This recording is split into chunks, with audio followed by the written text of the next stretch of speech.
بسم اللہ الرحمن الرحیم۔ السلام علیکم ورحمۃ اللہ۔ رسول اللہ صلی اللہ علیہ وسلم شام سے واپس آنے کے بعد حضرت خدیجہ مکمل طور پر شادی کے لیے رضامند تھیں، لیکن مسئلہ یہ تھا کہ کیسے حضور اکرم تک پیغام نکاح پہنچایا جائے، کیونکہ عربوں کے رواج کے مطابق پیغام نکاح مرد دیتے تھے، نہ کہ عورتیں۔ آخر کار جناب خدیجہ نے اپنی سہیلی نفیسہ بنت منیہ کو اپنے گھر بلایا اور اس سے درخواست کی کہ حضرت محمد صلی اللہ علیہ وسلم کی خدمت میں جا کر ان حضرت سے رشتہ ازدواج قائم کرنے کے ان کے ارادہ کو بیان کرنے کی ضمن میں جس طرح بھی ممکن ہو سکے ان حضرت کے نظریہ کو حاصل کرے۔ نفیسہ نے حضرت محمد صلی اللہ علیہ وسلم سے اس وقت ملاقات کی جب آپ کعبہ کا طواف بجا لانے کے بعد لوٹ رہے تھے۔ نفیسہ نے حال احوال پوچھنے کے بعد آپ سے سوال کیا، اے محمد، آپ شادی کیوں نہیں کرتے؟ ان حضرت صلی اللہ علیہ وسلم نے جواب میں فرمایا، خالی ہاتھ شادی نہیں کی جا سکتی۔ نفیسہ نے کچھ دیر سوچنے کے بعد کہا، اگر میں کسی ایسی خاتون کا تعارف کرواؤں جو جاہ و جمال اور شرافت میں آپ کی ہم پہلا ہو اور کافی مال و دولت کی بھی مالک ہو، تو کیا آپ اس سے ازدواج کے لیے آمادہ ہیں؟ حضرت محمد صلی اللہ علیہ وسلم نے تھوڑا سا غور کرنے کے بعد فرمایا، وہ کون ہو سکتی ہے؟ نفیسہ نے جواب میں کہا، خدیجہ۔ حضرت محمد صلی اللہ علیہ وسلم نے سوال کیا، کیا وہ شادی کریں گی؟ میں نے تو سنا ہے کہ بہت سے لوگوں نے ان کی خواستگاری کی ہے اور انہوں نے ان سب کا انکار کیا ہے۔ اگر وہ راضی ہوں تو میں موافق اور راضی ہوں۔ نفیسہ فوراً جناب خدیجہ کے گھر پہنچی اور انہیں حضرت محمد صلی اللہ علیہ وسلم کی ان کے ساتھ شادی کرنے کی رضامندی کی خبر سنا دی۔ حضرت محمد صلی اللہ علیہ وسلم جناب خدیجہ کی آپ سے شادی کرنے کی رضامندی اور ان سے ازدواج کی اپنی دلچسپی اور رضامندی کے بارے میں اپنے چچا ابو طالب، عباس اور ابو لہب کو آگاہ کیا۔ ابو لہب نے کہا، میرے بھتیجے، ہمیں عربوں میں بدنام نہ کرنا، تم خدیجہ کے لائق نہیں۔ ان حضرت کے چچا عباس اپنی جگہ سے اٹھ کر کھڑے ہوئے اور ابو لہب سے تیز لہجے میں مخاطب ہو کر کہا، تم ایک پست آدمی ہو، خدیجہ میرے اس بھتیجے کے بارے میں کون سا اعتراض کر سکتی ہے؟ محمد صلی اللہ علیہ وسلم دلیر باجمال و کمال کے مالک ہیں، خدیجہ کیسے اپنے آپ کو ان سے برتر ثابت کر سکتی ہے؟ کیا مال یا کمال کی وجہ سے؟ کعبہ کے خدا کی قسم، خدیجہ جتنا بھی محمد صلی اللہ علیہ وسلم سے مہر چاہے، میں گھوڑے پر سوار ہو کر بیابانوں میں گھوم کر اور بادشاہوں کے محلوں میں جا کر اسے مہیا کروں گا۔ جناب ابو طالب اپنے بھائیوں سے صلاح و مشورہ کرنے کے بعد اس نتیجہ پر پہنچے کہ سب سے پہلے ضروری ہے کہ جناب خدیجہ کا نظریہ اور ان کی طرف سے ممکنہ شرائط معلوم کیے جائیں اور پھر اس کے بعد کوئی فیصلہ کیا جائے۔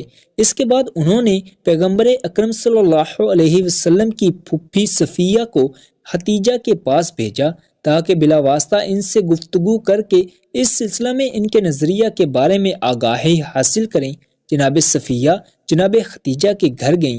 جب جناب خدیجہ کو معلوم ہوا کہ صفیہ ان کی ملاقات کے لیے آئی ہیں تو وہ دوڑ کر استقبال کرنے کے لیے آگے بڑھیں اور انہیں اپنی مخصوص کمرے میں لے گئیں۔ جب کمرے میں داخل ہوئیں تو اپنی کنیزوں کو حکم دیا کہ جناب صفیہ کے لیے خوردنوش کی لذیذ نعمتیں لائیں اور ان کی خاطر تواضع کریں۔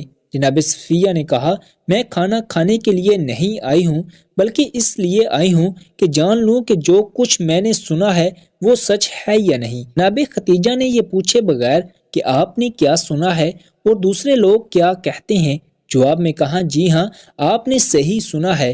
وہ عورت خوش قسمت ہے جو محمد صلی اللہ علیہ وسلم کی شریک حیات بنے، کیونکہ محمد صلی اللہ علیہ وسلم ان کے لیے فخر و مباحت کا سبب ہیں۔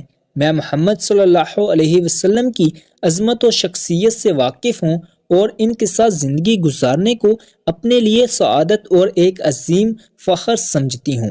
ان کا مہر بھی میں اپنے مال سے ادا کروں گی۔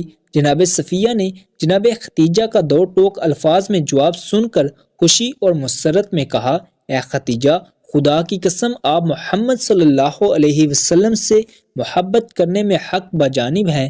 ابھی تک کسی آنکھ نے آپ کے محبوب کے مانند کسی نور کو نہیں دیکھا ہے، کسی کان نے ان کے کلام سے شیریں تر کلام نہیں سنا ہے۔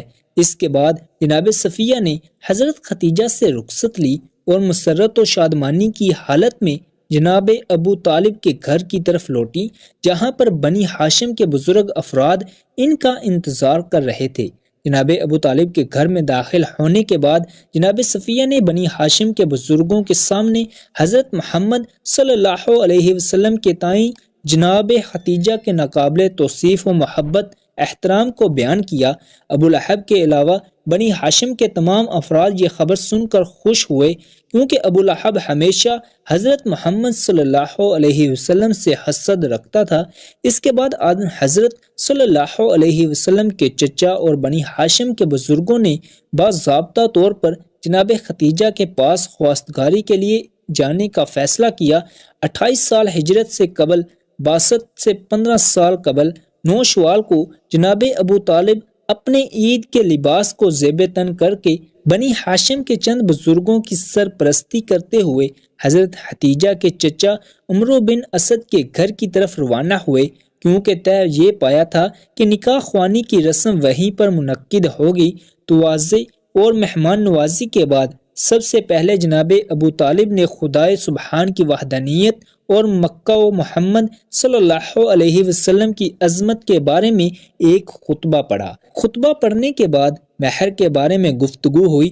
حضرت خدیجہ رضی اللہ تعالی عنہا کے مہر کے بارے میں مختلف اقوال نقل کیے گئے ہیں۔ ابن عباس نے خدیجہ رضی اللہ تعالی عنہا کا مہر 12 اقیہ ذکر کیا ہے، جبکہ سیرہ ابن حجام میں ہے بکرا ذکر کیا گیا ہے۔ مہر دینے کا وقت آیا تو حضرت خدیجہ کھڑی ہوئیں اور اپنے چچا عمرو سے فرمانے لگیں، ممکن ہے دوسرے مسائل میں آپ اختیار رکھتے ہوں، لیکن یہاں پر خود مجھے اختیار ہے۔ اس کے بعد کہا، اے محمد صلی اللہ علیہ وسلم، میں نے اپنے آپ کو آپ کی بیوی قرار دیا اور مہر بھی میں نے اپنے ہی ذمہ لیا۔ جناب ابو طالب نے حاضرین سے مخاطب ہو کر کہا، گواہ رہنا، خدیجہ نے محمد صلی اللہ علیہ وسلم کو اپنے شوہر کے عنوان سے قبول کیا اور مہر بھی اپنے ہی ذمہ لے لیا۔ ابو جہل کھڑا ہوا اور غضبناک ہو کر حاضرین سے مخاطب ہو کر بولا، تعجب کی بات ہے کہ عورتیں مردوں کے مہر کو اپنا ذمہ لیتی ہیں۔ جناب ابو طالب غضبناک ہو گئے اور کھڑے ہو کر کہا، جی ہاں، اگر کوئی مرد میرے بھتیجے کے مانند ہو تو عورتیں سب سے گراں قیمت مہر کو بھی اپنے ذمہ لیتی ہیں، اور تم جیسے ہوں تو گراں قیمت مہر لیے بغیر ان سے ازدواج کے لیے آمادہ نہیں ہوتی۔ مہر معین ہونے کے بعد عقد و نکاح کے مراسم منعقد ہوئے اور جناب خدیجہ اس تاریخ کے بعد قانونی طور پر حضرت محمد صلی اللہ علیہ وسلم کی شریک حیات بن گئیں۔ ناظرین گرامی، یہ یاد رہے کہ آپ صلی اللہ علیہ وسلم ملت ابراہیمی پر قائم تھے اور حضرت خدیجہ رضی اللہ تعالی عنہا کی راستی اور طہارت بھی مسلم تھی۔ نیز ورقہ بن نوفل کی تعلیمات کی روشنی میں آپ صلی اللہ علیہ وسلم کو نبی آخر الزماں ہی سمجھ کر نکاح کر رہی تھی، اس لیے یہ نکاح دین حنیف ملت ابراہیم پر منعقد ہوا تھا۔ عقد کی تقریبات ختم ہونے کے بعد تمام مہمان اٹھ کر اپنے گھروں کو چلے گئے۔ رسول اللہ صلی اللہ علیہ وسلم بھی اپنے چچا ابو طالب کے ساتھ گھر جانے کے لیے کھڑے ہوئے۔